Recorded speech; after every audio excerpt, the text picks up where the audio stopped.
j'arrive à prêcher, étant pasteur, qu'est-ce que les gens vont dire de moi? Vous ne trouvez pas?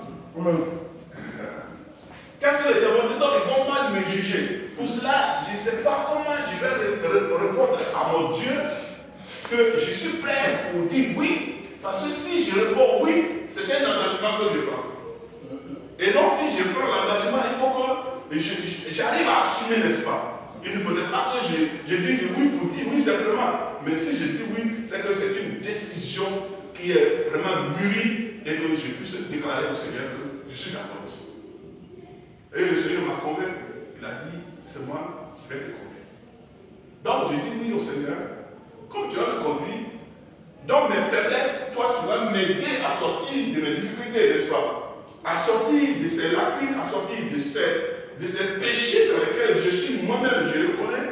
Et même si quelqu'un ne me voit pas, parce que quand on vient à l'église, on vient devant le pasteur.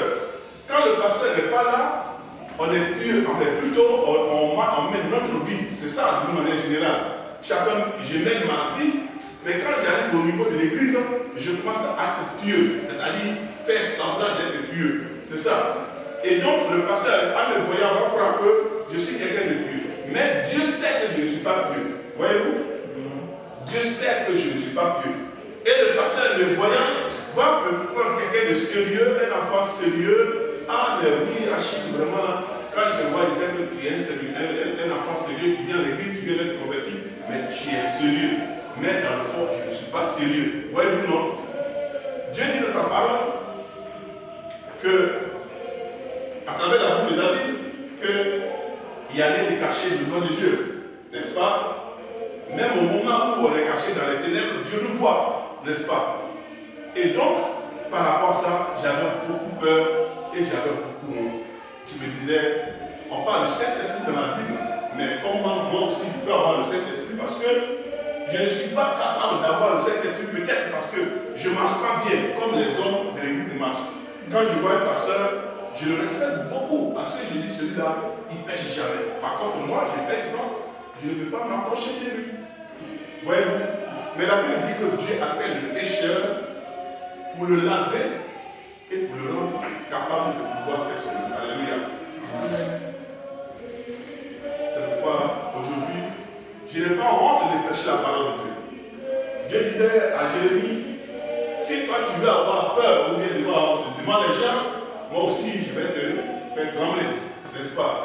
Et donc aujourd'hui, depuis 2009, j'ai pris la décision avant, parce que Dieu m'a parlé en 1992. C'est là qu'il m'a parlé. J'ai mis du temps, réfléchi, mon comportement, toutes ces choses-là, j'ai réfléchi longuement. Et en fin de compte, j'ai dit oui, que je suis d'accord pour cette vie. Alléluia. Et c'est pourquoi aujourd'hui, j'allais me servir. Avant, j'avais, comme je l'ai dit, j'avais vraiment peur de prêcher la parole, de parler de chanter.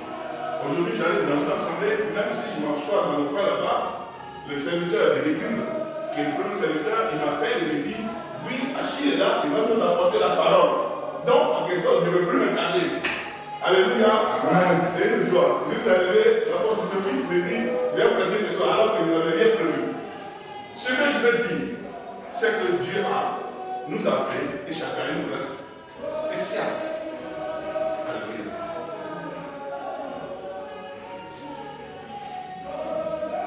Dieu a mis une place spéciale sur chacun de nous. On m'a appelé dans le milieu comme ça à une conférence dans le mois de juin et je suis allé donner des enseignements. J'étais allé pour donner un seul enseignement. Quand j'ai donné le seul enseignement, on m'a demandé de donner trois, en fait deux après par la suite. Et je n'avais pas préparé tout ça. Mais Dieu est Dieu, n'est-ce pas? Amen. Il a dit, c'est lui qui prend, qui utilise notre bouche pour parler. Quand le Seigneur dit, Jésus, notre Sauveur, dit que ce que je dis, je ne le dis pas de moi-même, mais c'est le Père qui est avec moi qui le dit. Alléluia. Amen. Donc, c'est Dieu qui nous utilise comme un instrument. Voyez-vous, le frère était en train de jouer au piano tout à l'heure. Mais lorsqu'il est quitté là, il allait s'asseoir, le piano c'est tu, n'est-ce pas? C'est pour dire que s'il n'est pas là, le piano ne peut pas jouer. Et c'est comme ça que Dieu nous utilise. C'est quand Dieu est avec nous qu'on peut faire quelque chose. S'il n'est pas avec nous, on ne peut rien faire. Alléluia.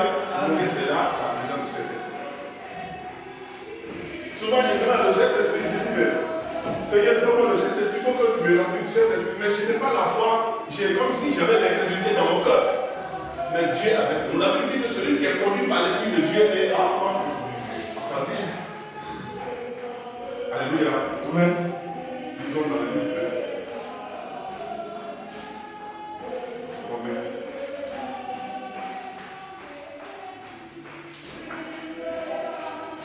Romains chapitre 8.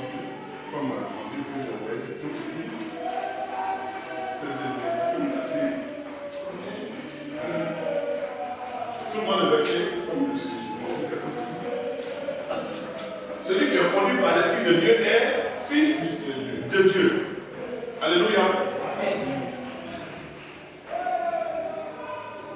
Celui qui est conduit par l'Esprit de Dieu est fils de Dieu. C'est Romains 8, n'est-ce pas? Oui, chapitre 8. Romains 8. 14. Voilà, verset 14. Donc il est écrit, car tous ceux qui sont conduits par, c'est ça, par l'Esprit de Dieu, sont fils de Dieu. Et vous n'avez pas reçu un esprit de servitude pour être encore dans la crainte, mais vous avez reçu un esprit d'adoption par lequel nous crions Abba Père. L'Esprit lui-même nous rend témoignage à notre esprit que nous sommes enfants de Dieu. Alléluia. Aussi, nous sommes enfants, nous sommes aussi héritiers. Et héritiers de Dieu et co-héritiers de Christ. Si toutefois nous souffrons avec lui, afin de nous d'être purifiés et glorifiés avec lui. Alléluia. Ici, ça veut dire quoi? La Bible dit que les disciples dans la chambre haute ont reçu le Saint-Esprit, n'est-ce pas?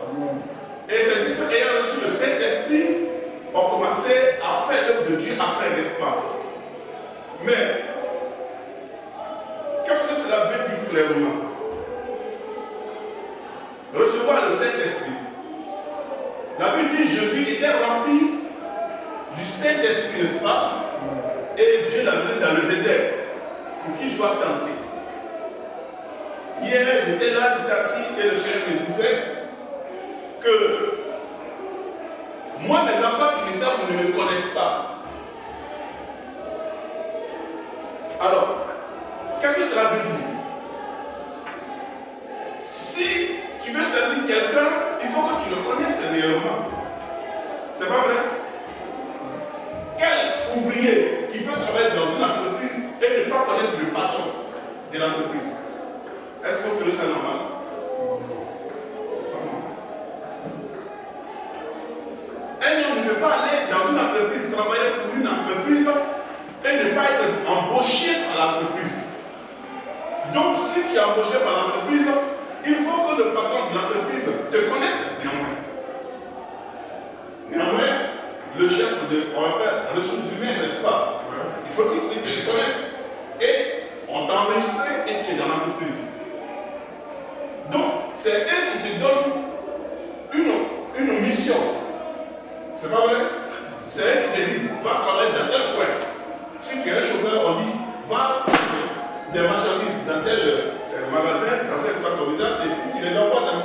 Ou bien, et tu donnes le boulot, n'est-ce pas? Et Dieu dit dans sa parole, nous sommes ouvriers dans le champ de Dieu, n'est-ce pas? Et donc, si nous sommes ouvriers dans le champ de Dieu, il faut que Dieu même soit avec nous pour nous donner du boulot, n'est-ce pas? Est-ce que c'est pas vrai? Donc, si Dieu ne nous a pas encore donné du boulot, cela n'est pas dit qu'il ne peut pas nous donner du boulot. Parce qu'il y a des boulots que toi tu dois faire, mais il faut que tu sois formé aussi. C'est pas vrai? Moi, j'ai remarqué que l'œuvre de Dieu n'est pas un jeu du tout. C'est ce que j'ai remarqué. Ici, nous sommes venus, nous ne sommes pas dans un plan de football, n'est-ce pas? Nous ne sommes pas en train d'assister à un football ici. Voyez-vous? Donc, on n'est pas venu pour jouer. Ce que nous sommes en train de faire est marqué au ciel. Et c'est pris en compte. Alléluia. et c'est une promesse spirituelle. Vous savez, il y a beaucoup de choses dans la parole. Tous les serviteurs qui étaient remplis du Saint-Esprit ont eu tous des problèmes. Pourquoi? Pourquoi ont-ils eu des problèmes? Quand on parle de Paul, Paul c'est quelqu'un, il avait une certaine notoriété dans son département, n'est-ce pas? Il avait une autorité, il était connu de tous. Tout le monde l'aimait très bien, n'est-ce pas? Mais le jour que le Seigneur Jésus, notre Sauveur, s'est rencontré avec Paul sur la route de Damas et qu'il a reçu l'Esprit de Dieu, il était devenu ennemi de tous ces gens. Ce n'est pas parce que lui, il voulait être ennemi, mais ce sont les gens qui sont devenus ennemis de Paul. Pourquoi? Parce que Paul disait des choses que eux, ils n'acceptaient pas. Alléluia. Amen. Quand quelqu'un est rempli de l'Esprit de Dieu, il ne va pas être aimé des gens. C'est pourquoi Jésus va dire dans sa parole, si les gens, les hommes vous haïssent, vous haïssent, bien sûr, c'est parce qu'ils ne me connaissent pas. Mais ceux qui vous connaissent, qui me connaissent plutôt, peuvent vous aimer, n'est-ce pas? Mais les autres, ils ne peuvent pas vous aimer. Alors, l'homme de Dieu est là, ils sont là, n'est-ce pas? Et quand on rentre dans l'étude de la Bible, on voit que les hommes de Dieu ont été des martyrs, n'est-ce pas? Ce n'est pas parce qu'ils sont allés voler dans les magasins. Ou bien c'est pas parce qu'ils ont tué eux-mêmes des gens. Mais c'est parce qu'ils prêchent la parole et dévoilent des choses cachées. Alléluia. Amen. Ils dévoilent des choses cachées. Et donc, leur vie est contrôlée à la loupe. C'est vrai. Leur vie est contrôlée à la loupe. Et dit qu'ils sont remplis du Saint-Esprit. Alors, ça veut dire quoi être rempli du Saint-Esprit? Quelqu'un pour être rempli, c'est qu'au départ, tu étais d'abord vide. On ne peut pas remplir ce qui n'est pas vide. C'est pas vrai, c'est vrai. Il faut remplir ce qui est vide. La Bible dit que le jour de noces, en fait, la fête en Canaan, où Jésus est parti, n'est-ce pas, le mariage, il y avait des vases. Et ces vases-là étaient vides. Et il fallait les remplir. Et si ces vases étaient bien remplis, est-ce qu'on allait les remplir à quoi? Non. On ne peut pas les remplir. Il fallait que ces vases soient vidés. Pour que, étant vidés, puissent être remplis. C'est là que Jésus a dit, allez-y, puisez de l'eau et remplissez ces vases, n'est-ce pas? Remplissez-les. Vous savez, quand on dit les disciples étaient remplis du Saint-Esprit, c'est que Dieu d'abord a fait un travail à l'intérieur de ces gens. Il a fait un travail au-dedans d'eux et il les a vidés de leur chair. Alléluia. Il les a vidés de la personne adamique, c'est-à-dire la personne intérieure qui est ancienne, n'est-ce pas? Pour qu'ils puissent revêtir une nouvelle personne. Est-ce que vous voyez? Et ça, c'est le travail que le Saint-Esprit fait. Alléluia. Amen. Vous savez que, c'est des choses que vous avez lues, mais je les cite déjà. La Bible dit que Moïse, ayant eu la rencontre avec Dieu dans le désert, n'est-ce pas? Alors, qu'est-ce qui s'est passé? Moïse avait l'âge de 40 ans, n'est-ce pas? Oui. Et Dieu l'a formé. Le jour qu'il doit partir en Égypte pour faire sortir le peuple, il avait maintenant combien? 80 ans. Oui, 80 ans. N'est-ce pas? Pourquoi Dieu a mis ce temps? Parce qu'il fallait qu'il le vide de son orgueil. Il fallait qu'il le vide. Parce que quelqu'un qui a pu dire à Dieu, je ne veux pas aller là où tu m'envoies, Moïse, c'est lui. C'était un homme de caractère, n'est-ce pas? Il fallait que Dieu enlève à lui tout ce qui est capable de pouvoir le faire devenir quelque chose. Et donc, ça, c'est le travail que le Saint-Esprit fait dans notre vie. Voyez-vous, aujourd'hui, hier, j'étais en train de réfléchir, je disais qu'aujourd'hui, quand on entend parler de serviteurs, puisque hier j'étais à la maison à Fort, j'étais avec un monsieur